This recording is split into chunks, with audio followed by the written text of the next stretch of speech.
The views and opinions of this broadcast do not reflect the views and opinions of Studio 6 Entertainment, Armed Media, or the Entertainment Partners LLC. Enjoy the show.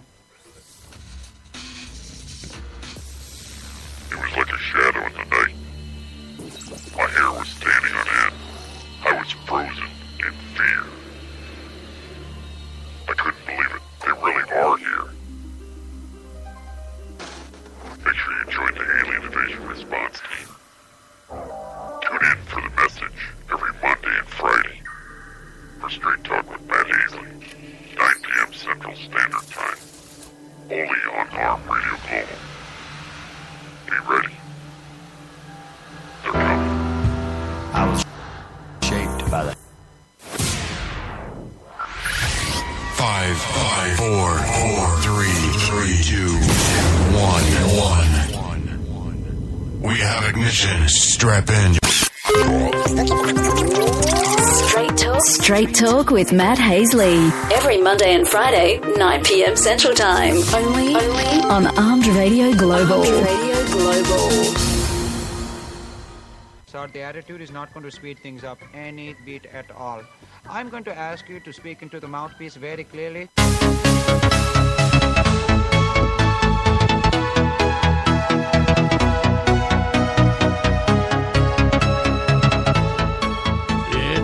It's time for some Straight Talk. This is your host, Matt Hasley, coming at you. Feels like a Thursday. I don't know how to, it just feels like almost like a weekend after the 4th yesterday. Sounded like Beirut around here. All the fireworks going off. I would hate to have to get used to that for a living. I mean, to have people living there like that. I just can't imagine what that would be like. Andy, welcome to the show. Mike, welcome to the show. Luz Marina Garcia Ruiz, welcome to the show. Special thanks to our sponsors out there, Jimmy John's, Freaky Fast, Freaky Good. Also, HotSauceVault.com. Check out Louis at HotSauceVault.com. He's got hottest of the hot wimpy for those wimp fans. He's got gag gifts, you name it. Log on, pick up something from there. And we have all kinds of stuff in the news. We got, boy, I tell you what, a little scary thinking about what's going on with North Korea. I'm worried what's going to happen. So, you know, it's just like, I don't know if this guy wants to do is intentionally start and pick a fight with somebody, but well, we're going to get into that later. But I do want to talk. Tigers apparently said Monday he completed an inpatient treatment to help manage his pain medications and his sleep disorder, but more attention is needed going forward. Hope he gets it straightened out. They talked about his charges and stuff like that. I don't need to get into that. Everybody knows about that. But I'm hoping this treatment helps him out. He tweeted it out Monday. I'm hoping that he can get back to playing golf. I know it's going to be tough for him to get back. Even Nicholas said it. You know, I mean, it's hard to get back to that. I don't know if he wants to get back to there. You know, and I don't know if you have the drive to. That's the thing. You know, for him, he was number one for 683 weeks. I mean, that's just unbelievable. So, I'd love to see him get back playing. We got coming up, not this weekend, but next weekend is the John Deere Classic. Rhythm. Savdet, welcome to the show. Hopefully I pronounced it right. Yeah, he, you look at players like Tiger Woods and you go, you see that they go to that peak, that plateau. Joe, welcome to the show. They get to that plateau and then all of a sudden when they fall off, and I'm not just talking about Tiger Woods. I'm just talking about, you got major athletes in just about every sport. it's hard to see them retain that level, especially you see some after they get injured to try to come back. Golf has a lot to do with timing and everything like that. Thanks for the hat. You like the hat, Joe? It's epic. But you get some of the, timing and everything in golf, and when the confidence is everything there too. Confidence in every sport has to do with everything like baseball, basketball, football. Each sport, you have to have confidence to play it. And that's a lot of times when I'm teaching lessons, a lot of people, they'll hit one good shot, and I'll say, nice shot to them or whatever, and they'll go, well, that's 1 out of 5. Well, Felicia, welcome to the show. But you have to hit 1 to be able to hit 2. And you got to work your way up. And good players didn't get there by just all of a sudden magically becoming good. They put the time in and practice. And that's the hardest thing that people don't want to do. I mean, what do we do as adults, or what do we do as we get older? We do stuff we're good at. Because stuff we're not good at, we don't want to do it. It's like, that sucks. I don't want to do that. That's just too much effort. I'm not good at it. Why do I want to take all that? Mark, welcome to the show. I don't play tennis. I'm not very good at it. So, it's, different sports. I would bowl, but I can't. Ever since I broke my hand,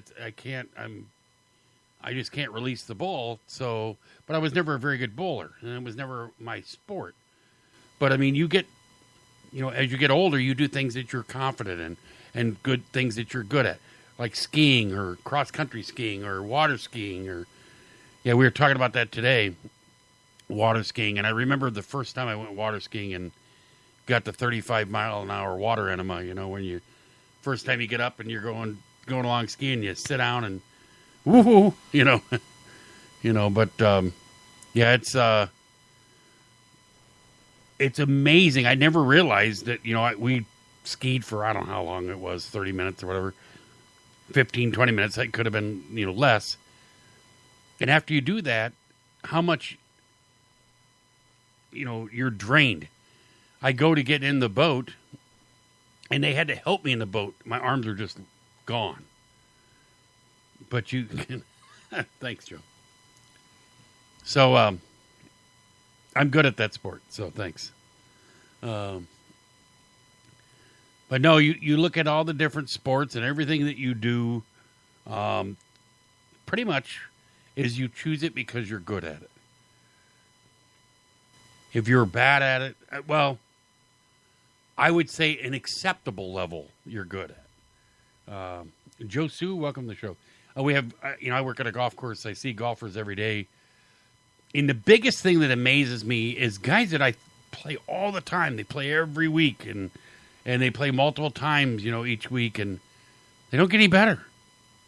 And they're not very good.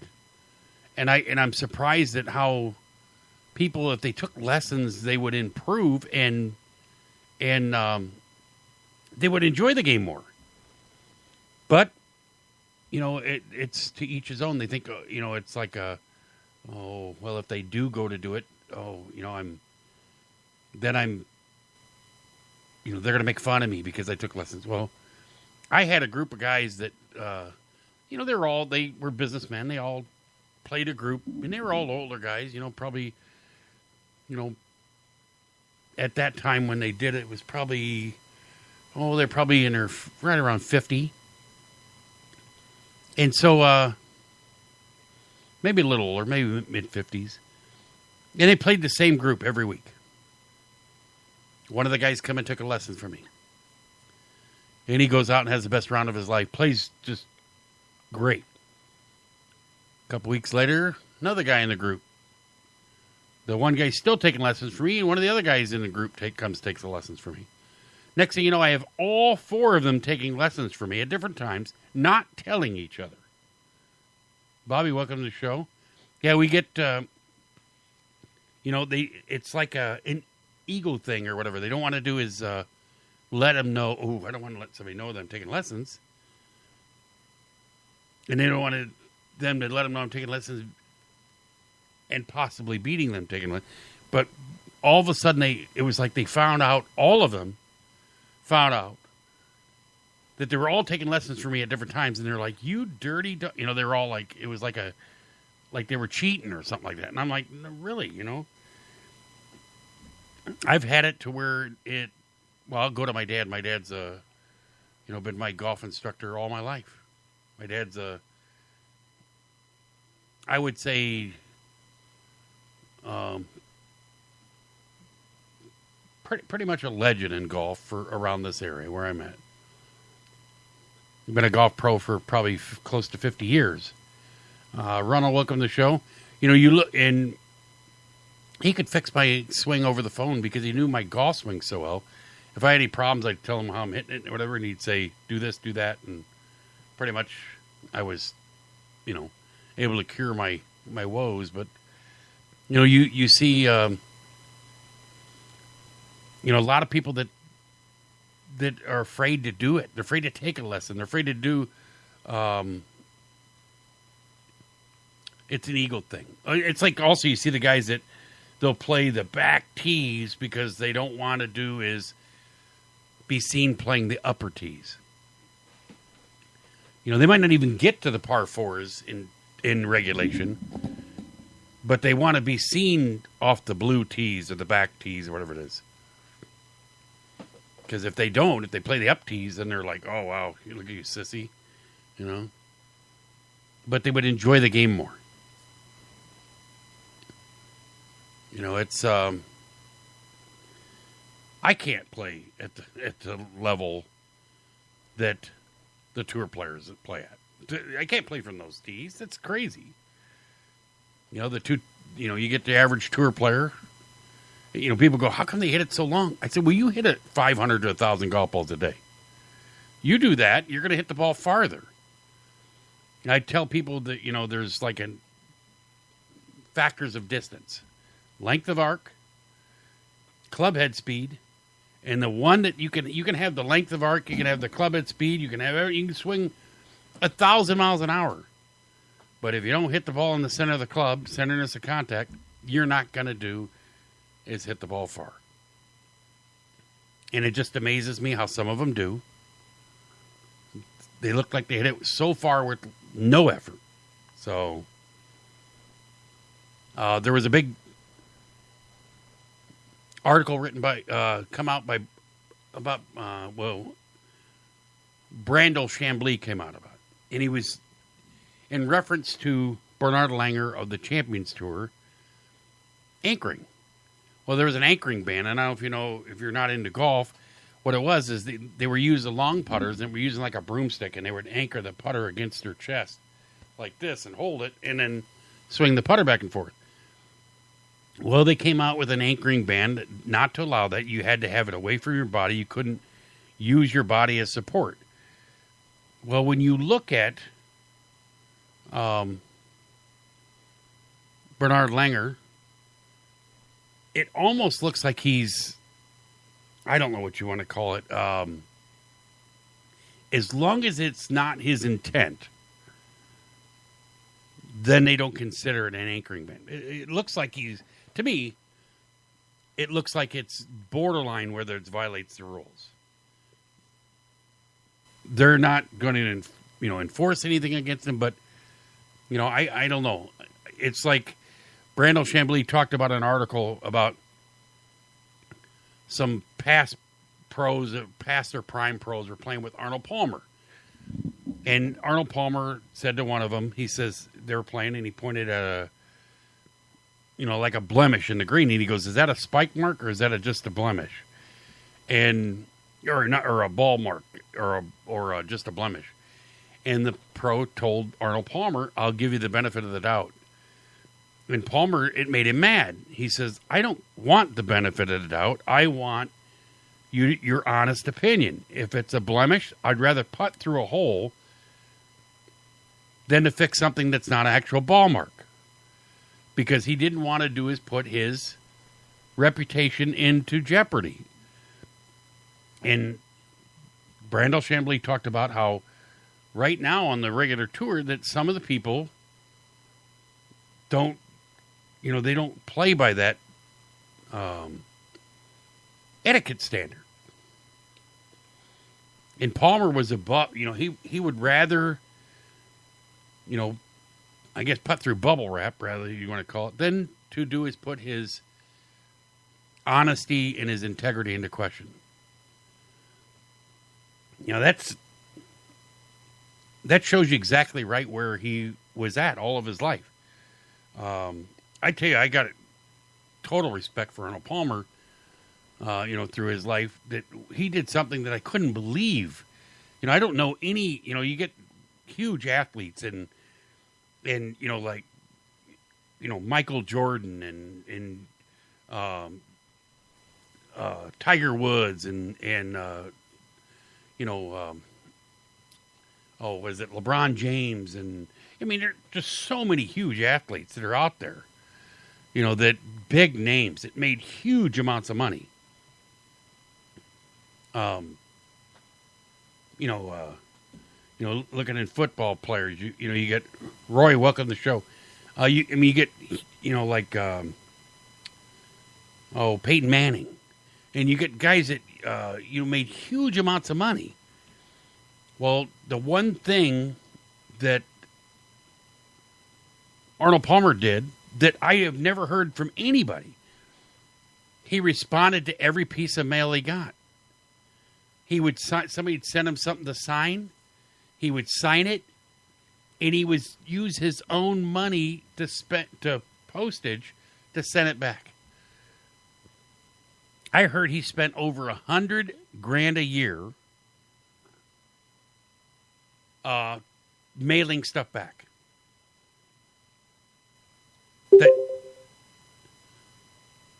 That's amazing to spend that much money, to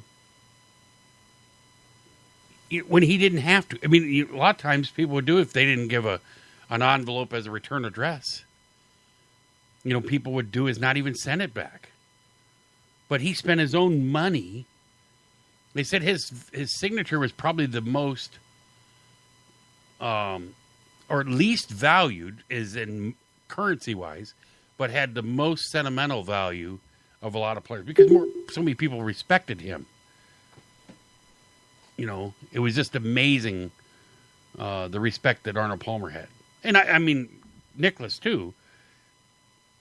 When Nicholas talks and, you get Nicholas,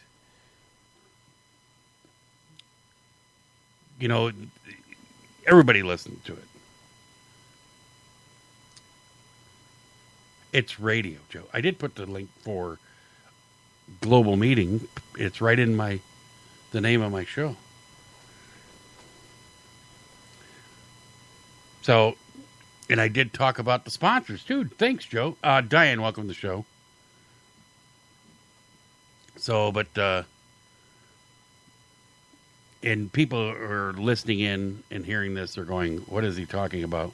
Well, Night Talk with Joe Rocks is harassing me via chat. So, that's why I'm responding. So, I appreciate it, Joe. Thank you. They had in probably the best call an umpire's ever made was made just recently. And I don't know if you and everybody goes, what the heck are you talking about? Oh, thanks, Joe.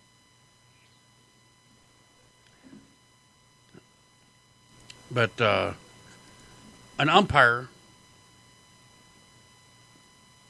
actually, his name is, I'm not sure if I'm going to pronounce it right, John Tumpani. I hope that's correct. Well, he prevented a woman from jumping off a bridge. He said during the game he called between the Pirates and the Rays, Major League Baseball umpire John Tumpani had a visual reminder of the heroic deed he performed earlier in the day. So he said the 34-year-old from Oak Lawn prevented a woman from jumping from the Pittsburgh Roberto Clemente Bridge on Wednesday. But after the woman was safe and being treated at the hospital, he admitted his view of the bridge from behind home plate kept taking him back to that moment. Yeah, that would be a little stressful, you know. Got to be amazing that he would take, you know, to stop, realize what was going on, and to go up there and a lot of people would just drive right on by or go on by and not stop and help somebody. You know, it's save that woman's life.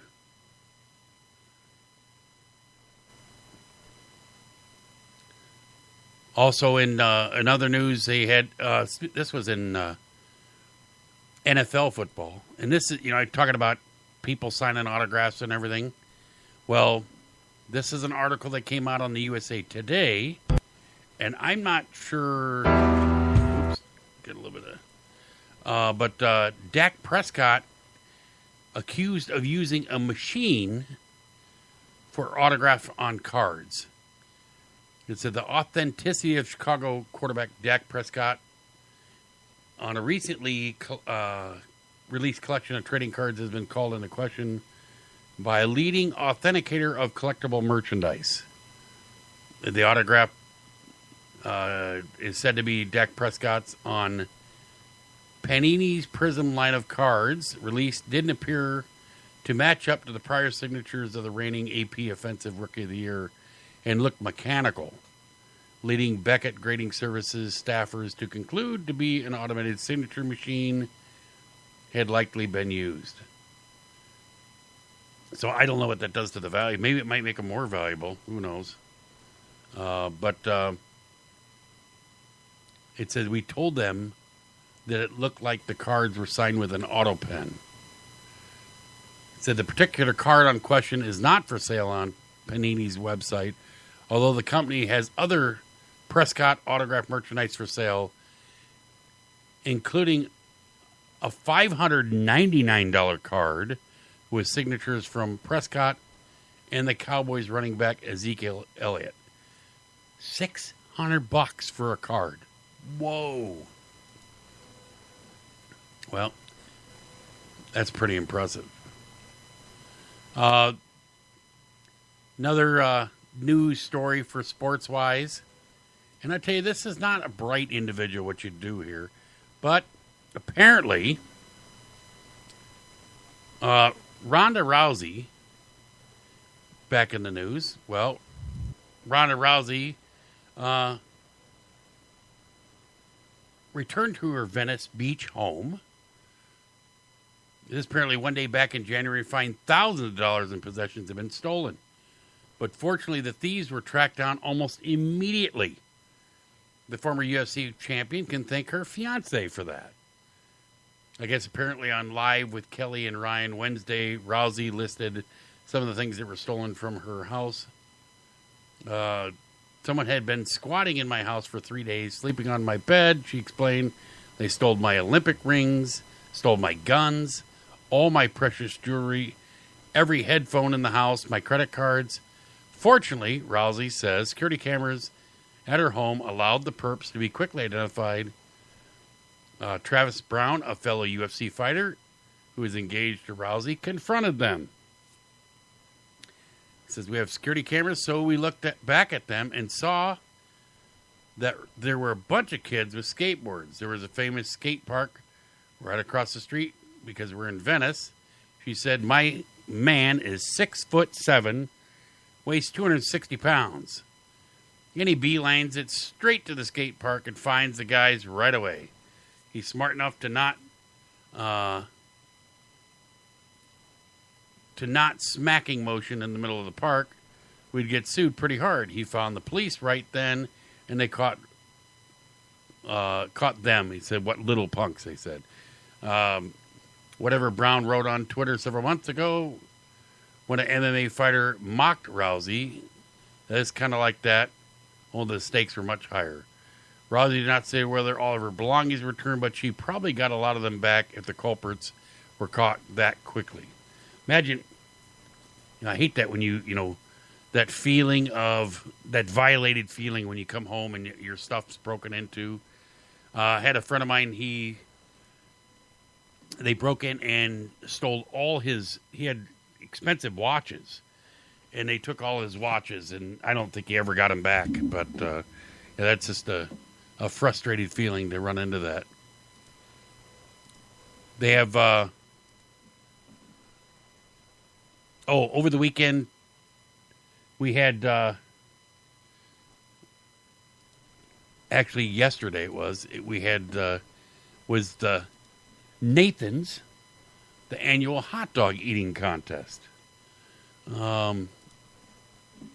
And, of course, Joey Chestnut defended his crown, as you want to call it,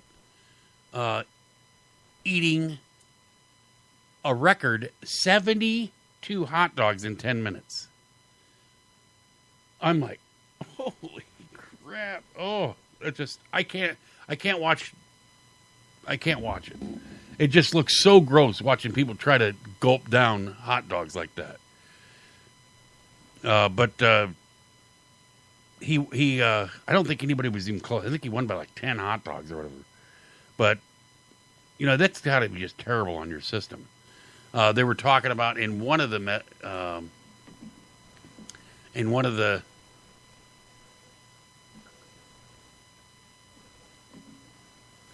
I will send you a link to the show, Kathy, after I get done.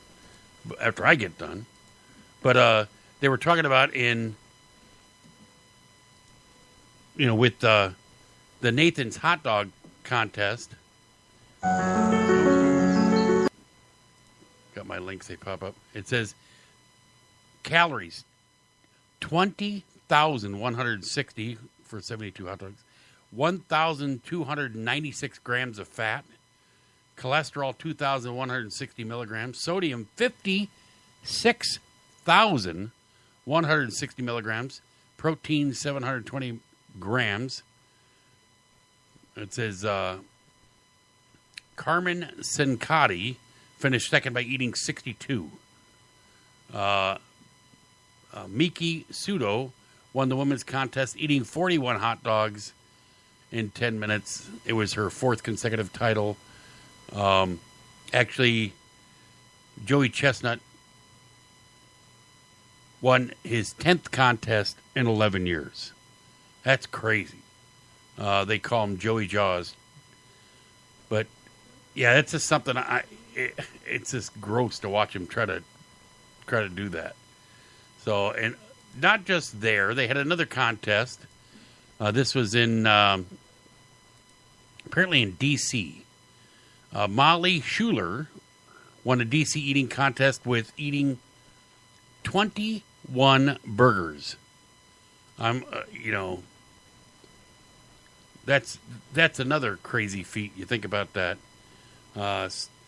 Sacramento, California woman isn't top dog when it comes to eating. She's the burger queen, they said. 21 hamburgers in 10 minutes. It's Z-Burger's 8th annual Independence Burger Day Eating Championship in Washington, D.C. So,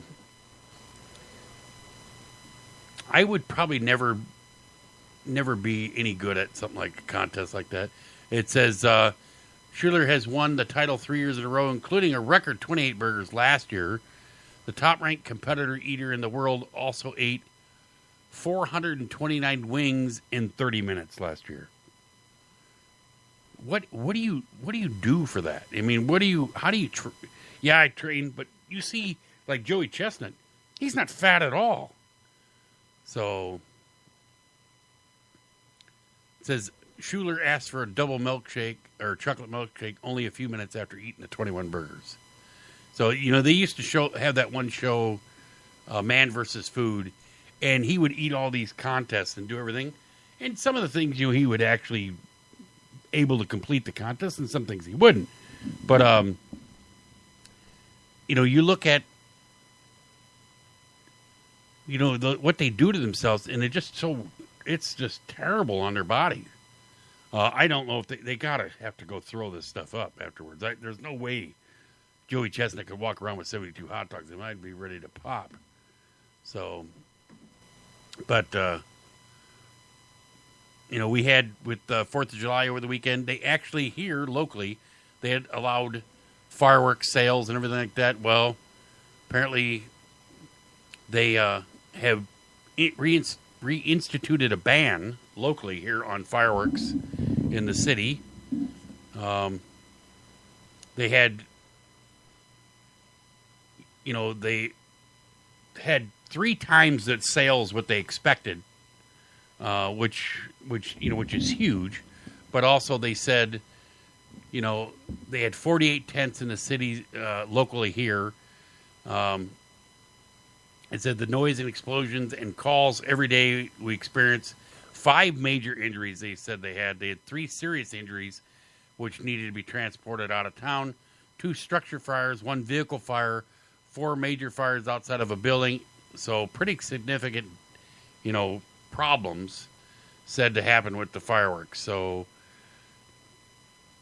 we had a lot of people complaining about their how their pets react to it and stuff like that. They had, I guess, actually in Chicago, they had a 42-year-old man who was killed when a fireworks tube that didn't ignite suddenly went off and struck him in the head.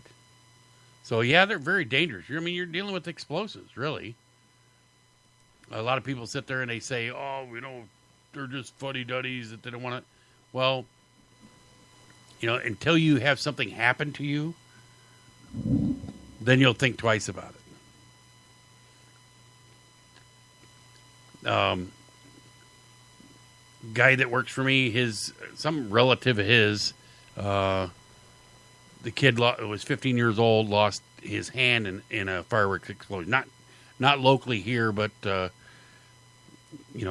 not sure exactly where it was, but he was telling me about it. And, it's that quick. It's that easy. You even had an pro NFL football player blew off several of his fingers, and he's still playing for the Giants. So, yeah, they're dangerous. You're dealing with explosives, and sometimes they react differently. Years ago, they had a fireworks display here, and I think one of the guys got, injured on the actual professional display. So, it's something you have to be very careful with. We go to shooting ranges and stuff like that. You have to do is be very careful when you go to the ranges. Because, they even had instructors get killed because of, doing something stupid. But, yeah, it's, there's neat when they go off like they're supposed to, but you got to really do is watch what you do. We had,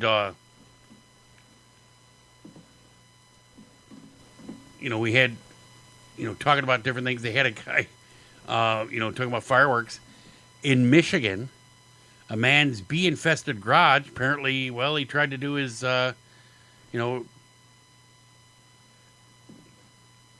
ended up burning down his garage after igniting fireworks while attempting to remove a bee's nest.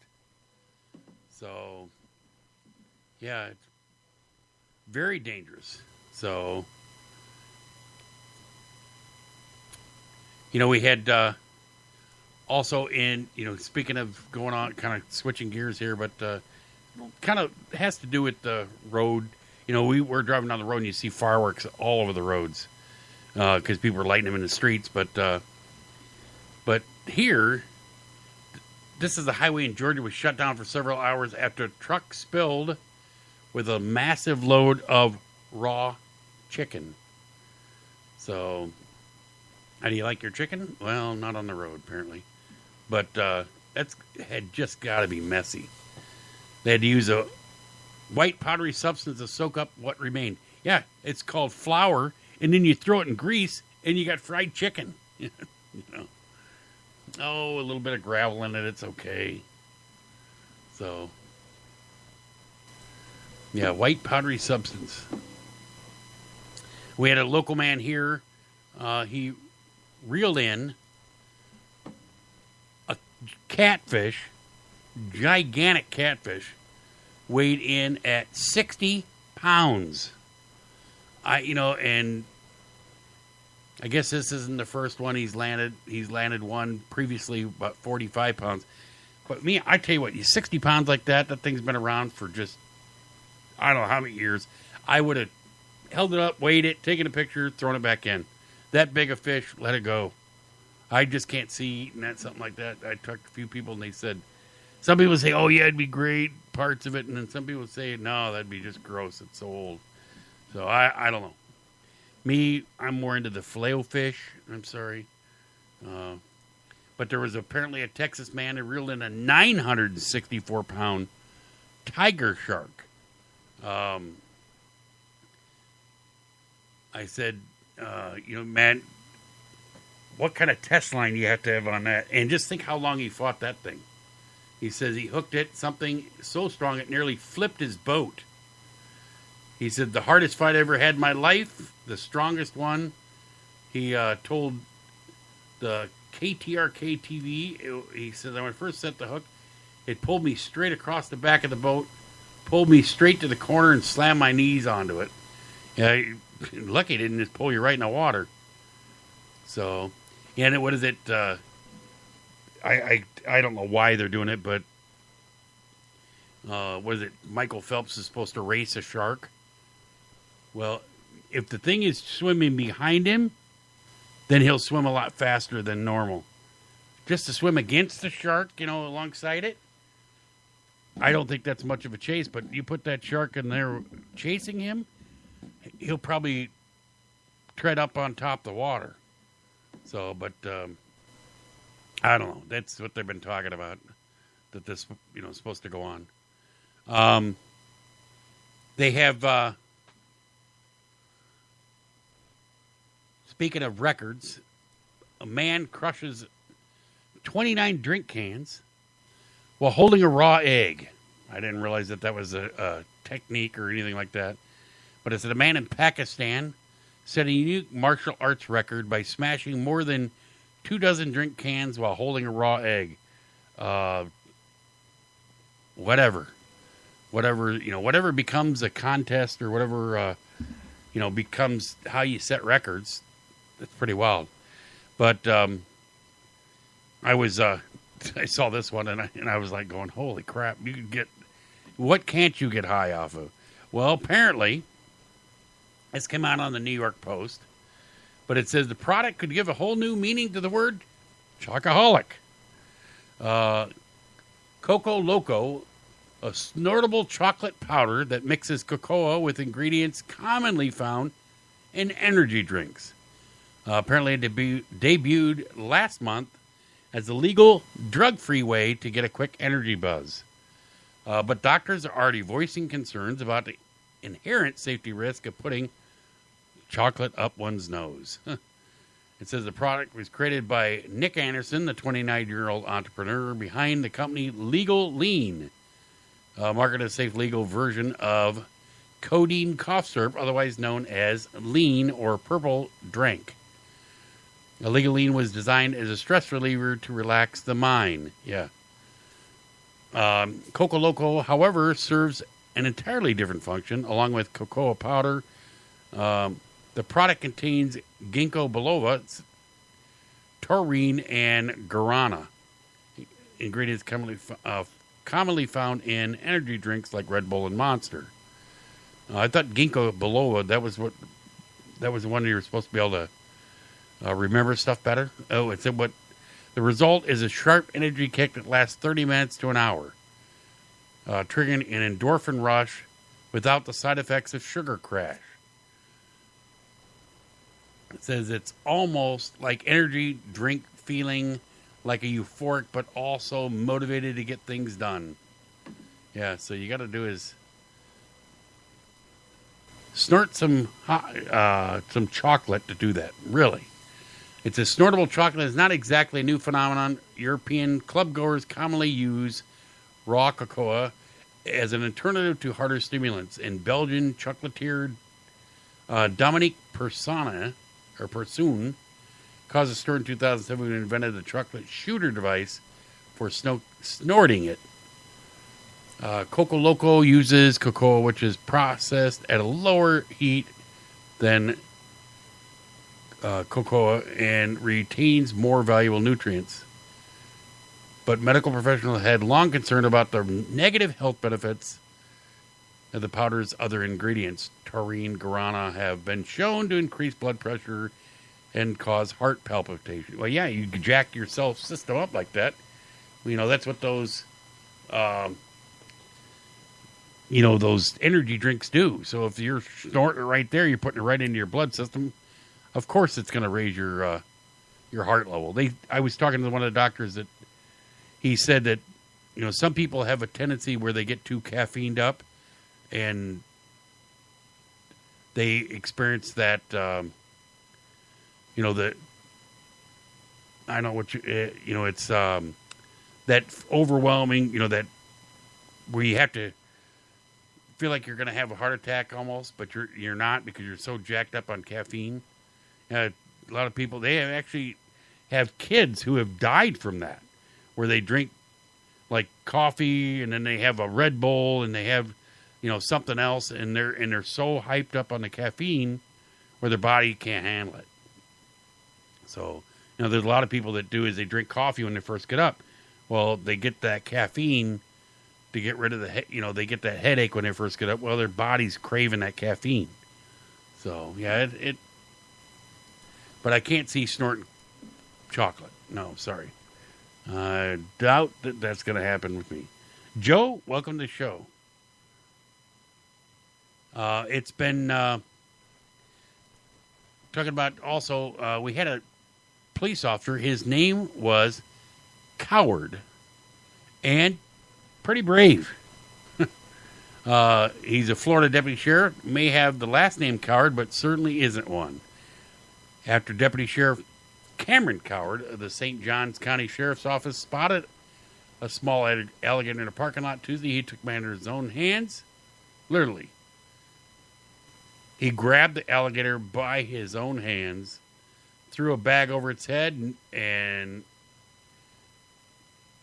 he said he just picked it up, put it back in a retention pond so it didn't get hit by a car. I'm sorry, I would have had somebody else pick it up, but he just no big deal. So the guy isn't a coward after all. I did want to mention they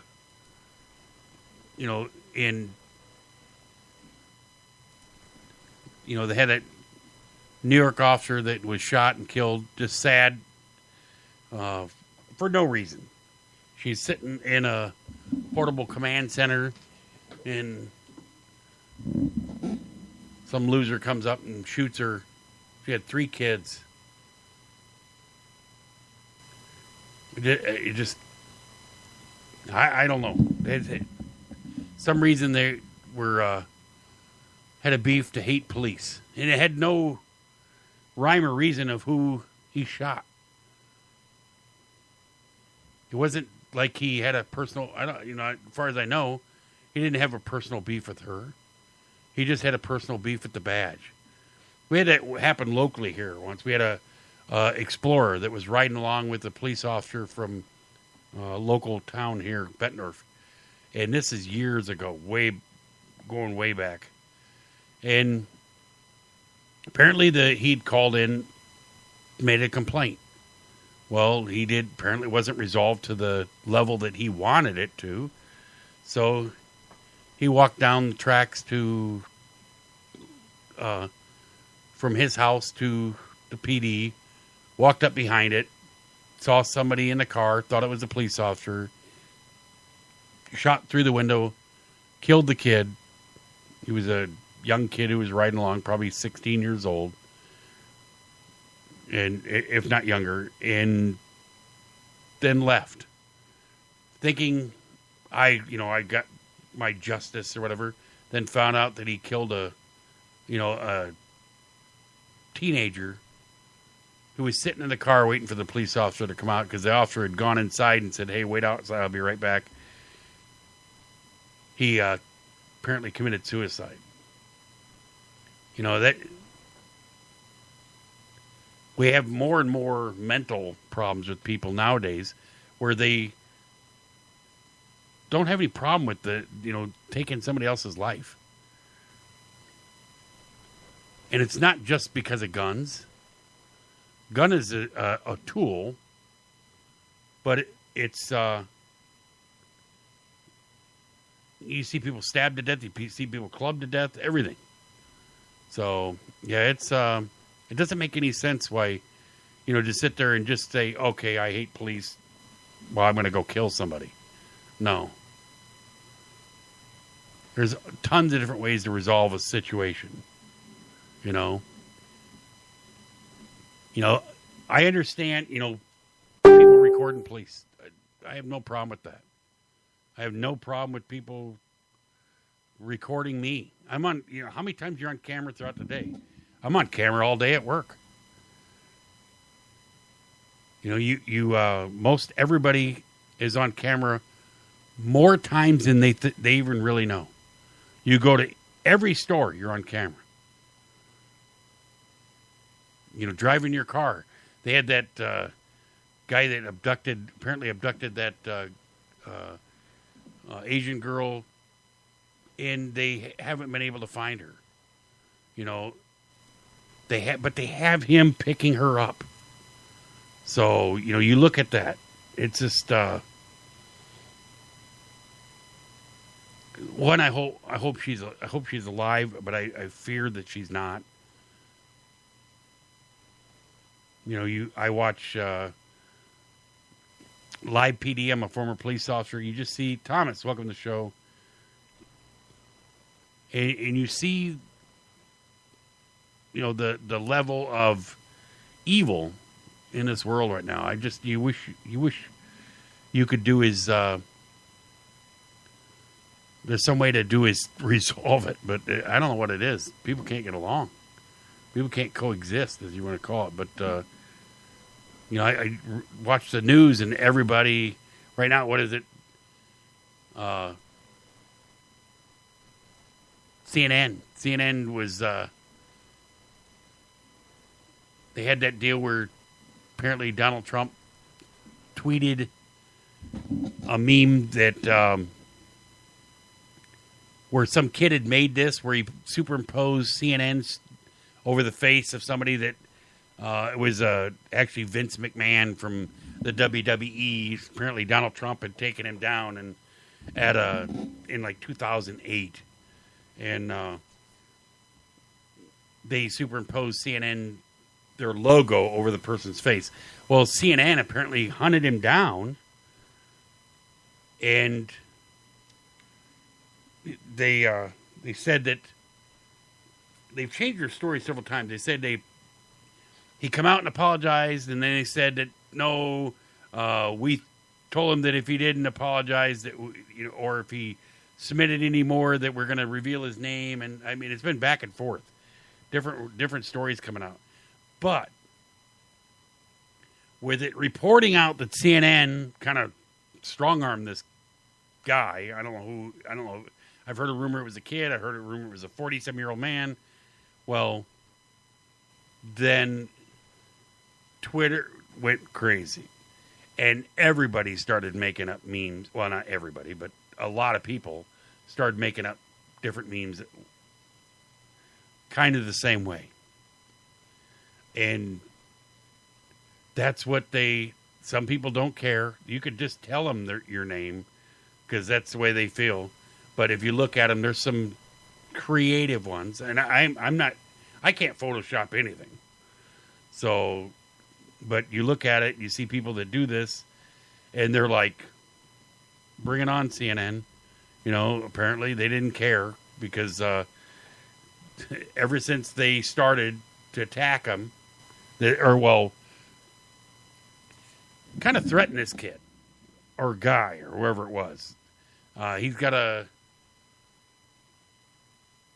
different name for, what is it, Twitter or whatever it is, so I'm not even going to mention it because it's got profanity in the name. But yeah, he was pretty much told if he posted any more threatening remarks or something like that, that they would release his name. And it's pretty much a threat, So I think if they would have just let it go, it would have died off. But to sit there and to go back and find this kid and tell him, hey, you need to do is, take this back or whatever, or we're going to do is, release your name. So, well, yeah, they got huge backlash over it. Apparently it says CNN rocked by huge backlash after it blackmails creator of Trump CNN meme. And it's right in the back at the very end of their thing. It says after posting his apology, and it says his name, the CNN's K-File has confirmed his identity in this interview. But then it goes down at the very end of their comment. It says, CNN reserves the right to publish his identity should any of that change. And that mean he said CNN is not publishing his name because he is a private citizen who has issued an extensive statement of apology, showed his remorse by saying he has taken down all his offending posts, and because he has said he is not going to repeat this ugly behavior on social media again. So in other words, they made a threat to him.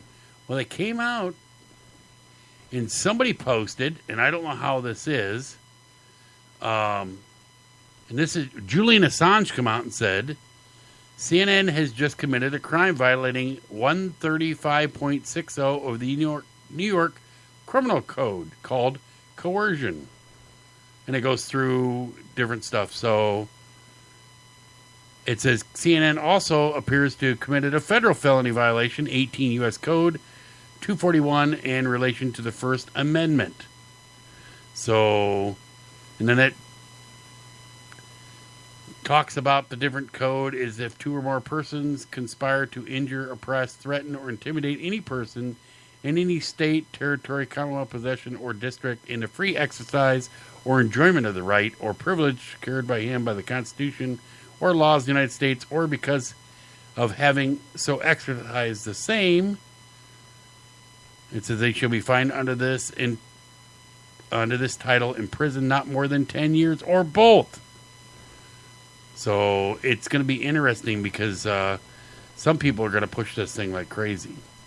But, yeah, CNN would have probably been better just to let it go.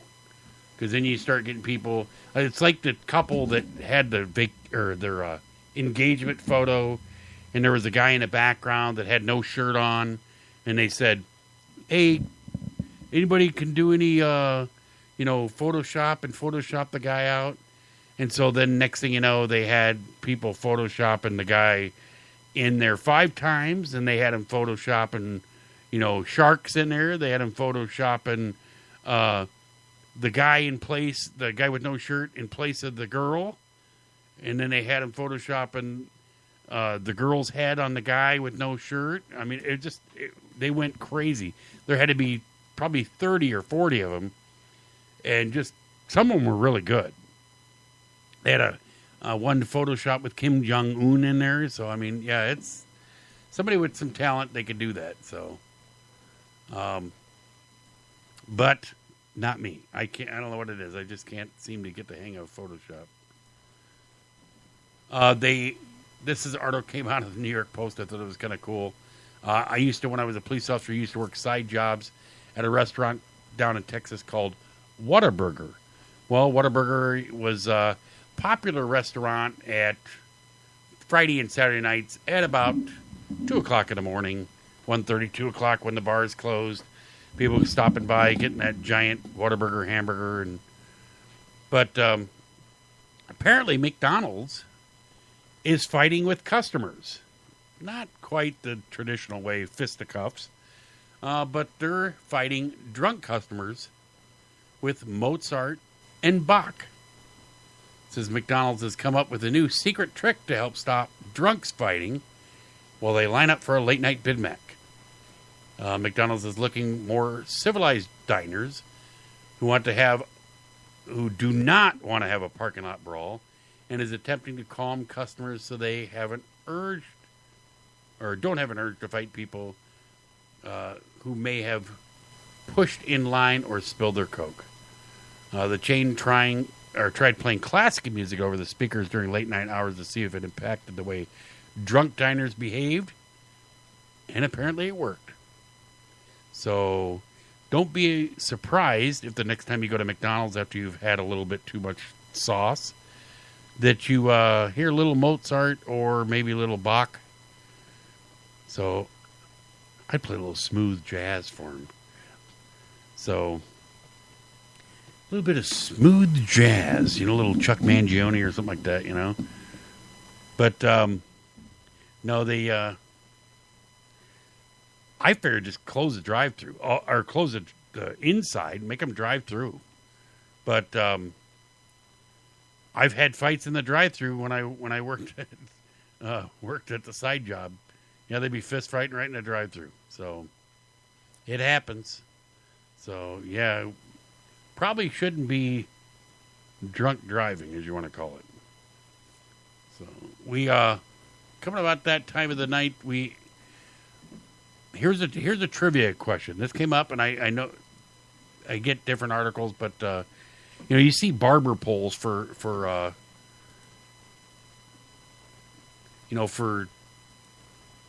like your local barber shop, the ones that actually, that they look like they're spinning.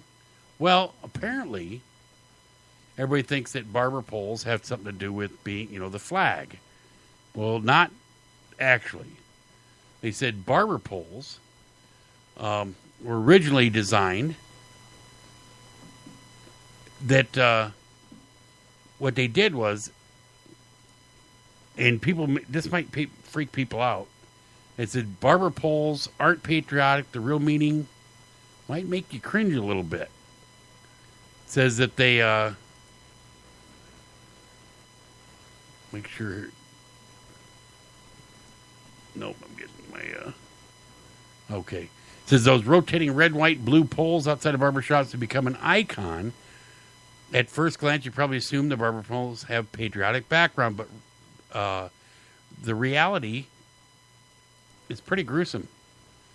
Barbers have been cutting hair for centuries, but they used to have a longer job description. In medieval times, the professionals were known as barber surgeons. It says what it just sounds like. They weren't just there to give customers a trim. They also perform minor surgery. They pull teeth, amputate limbs, according to PBS. But one procedure, bloodletting, led to the barbershop poles you see today. All the times people were having too much blood in a certain area could cause diseases like fevers or the plague, and letting some out would make them healthy.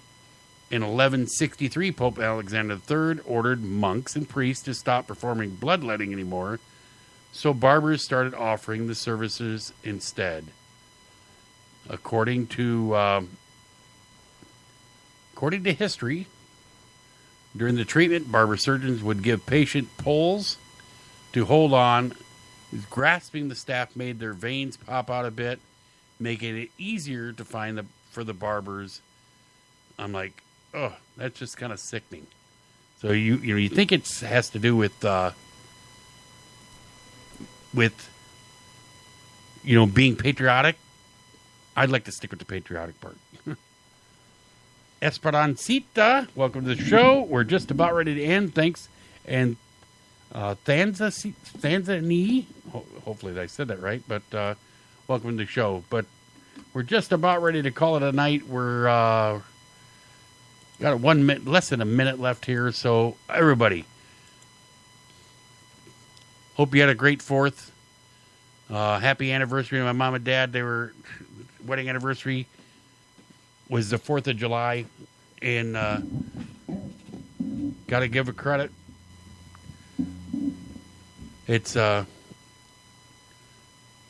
lot of people, you see so many people that leave and divorce nowadays. I've been married 27 and a half. Well, my half anniversary is the 4th. But, my mom and dad, I think they're 60. Yeah. So, everybody have a great night. Great week. We'll see you tomorrow night on Night Talk with Joe Rocks. And most of all, be safe. We'll see you when we see you. If you see something, say something. Let's leave out with a little bit of